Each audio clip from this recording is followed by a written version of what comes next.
So when it comes to the tomato broth, we source the majority of our local tomatoes through Dave Nonamaker. The farm's about 5 to 15 miles from the Settlers Inn, so they're like grown in the same soil. They're very local. He brings in sun-gold tomatoes that I would rather eat than go down. Oh, those are my favorite. I'd rather eat those than go down the candy aisle. I swear to God, they are so good.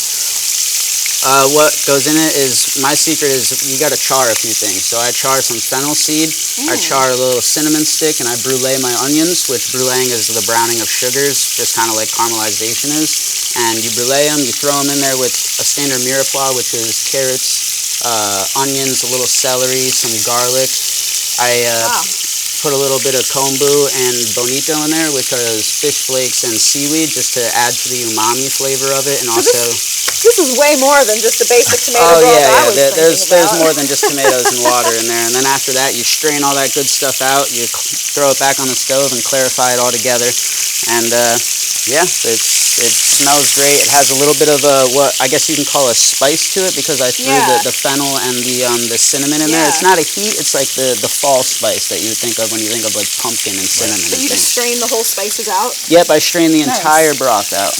So it's probably just a real subtle infusion. Yep, you could. I mean, it's pretty much, if you could smell it, that's all you're gonna taste out of it. You almost wouldn't even know it was in there if I didn't tell you. Okay, so the last thing we got to do here is sear some kale. I got this pan getting hot. Grab my oil here. So I'm going with some oil, not very much. I like to use the least amount of oil as possible in kale. We're just trying to saute it to break it down a little bit, so it doesn't need much. Gonna go right in. This pan's been on since we started searing the scallops. So that's nice and hot too. Yeah, she's pretty hot. It's only been at a medium-high heat, so it's not at like scorching hot, but it's where we need it to be. And it looks like a decent amount of kale for one dish, but just like, you know, when you're cooking spinach, it does the same thing. It cooks right down. I add a little spice in there, just a little bit. It's salt and pepper, but I feel like kale, as you cook it down, becomes naturally salty. So I try and go light. Try and go light with the salt. Good to know. That's going to take a minute to... Now, are you looking to just really wilt these greens, or are you trying to get a little bit of char on them? Kind of both at the same time. Obviously, wilt them so that they're a little bit easier to eat and they're more tooth-friendly, but I really like to brown things a little bit, and I'm going to look for, I'm not going to turn into a kale chip, but I am going to brown the outside of it a little bit. Bit of textural contrast. Yeah, that's what it's all about. Same thing with the scallops before. That's why I only sear one side. Nice. I'm going to speed this process up a little bit. Little tip and technique here, and steal some water. So since the pan is hot, and like I said before, you could blanch the kale before you cook it, and I'm going to kind of blanch it as I'm cooking it. So now we're going to create a little steam. So that's just going to help move It's going to help it cook down, move it along a little faster. You can move it to this burner if you want to. It'll get a little more heat.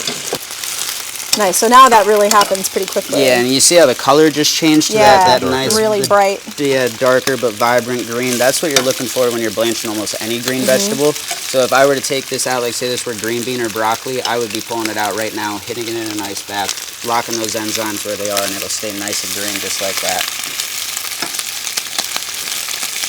How do you know when this is done?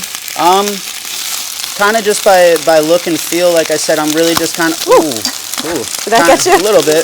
It's it's part of the job. Yeah, not your first. Just looking for it to get soft enough for us to eat and kind of workable, you know. So when it's kind of by preference when it's done. Some people like it mushy. Some people will eat it raw. I think we're almost just about getting there here. A little bit of lemon juice. Lemon juice is like one of my favorite ingredients. I put it in almost everything. Lemon juice with a little bit of vegetable. Just really kind of brings out that flavor. Well, lemon juice, just like salt, is actually a natural flavor enhancer. So if you use just the right amount to the point where it doesn't overwhelm your taste buds, it'll actually just bring the other flavors to the forefront of your taste buds. And I think right here, smells great. I have all the components ready. So we are going to start with our bed of kale here. Bring this right into the bowl. Just like that. Here, why don't you try? We're going to create a little wreath of greens around the bottom of the bowl. Oh, a wreath of greens. I like just that. around the edge. Just create a little nest for the succotash to go into. As you can see here, what I was saying before, the reason why I don't like to heat it so much is because it loses some of its vibrancy, but we got this going on the plate, and it's going to contrast with the red really nice. Right in the center of the pot, or the center of the wreath, as I called it before. Now we have our tomato broth. So this we're going to try and just create like a moat-like effect around the outside. So you don't want it drowning, but you want it to be able to be seen on the exterior of the dish. Okay, so you're not looking for soup? No, not at all. It's kind of just like the outline, if you see there. Now lastly, it's going to get its scallop here. We'll go 1. This is exactly how it'll be served at the restaurant. Beautiful. Wow, you do 4? Yep, with that's a nice portion. Our 4 U10 scallops. We're going to come over here. What these some finishing touches? Yeah, I got some finishing touches. This is what's called a chili thread. It is I thought this was saffron. Yeah, saffron would be a little bit smaller. This is it's as simple as it is. It's really just the thread of a chili pepper. They're beautiful. So we put this on there for a little height and color. This is oil that's been infused with chili and garlic. It also has another name called teberallayu. It's a Japanese ingredient. Wow. So we're going to hit this over each one here. Nice. You're just really building the flavors here. Absolutely. These are marigolds that are actually grown in our garden there at Settlers. We have what's called the Chef's Demonstration Garden, and we use it for, we grow a small amount of eggplant and lemongrass, as well as a few of our own tomatoes and herbs, as well as edible garnish for us to make plates look beautiful just like this. And these are totally edible? Totally edible. So they're food safe. You can put it on any dish. Amazing. And then these are local pea shoots that I get from a farmer. Then I'd kind of put these on the dish and just kind of jazz it up a little bit. What a beautiful dish. I can't wait to taste it.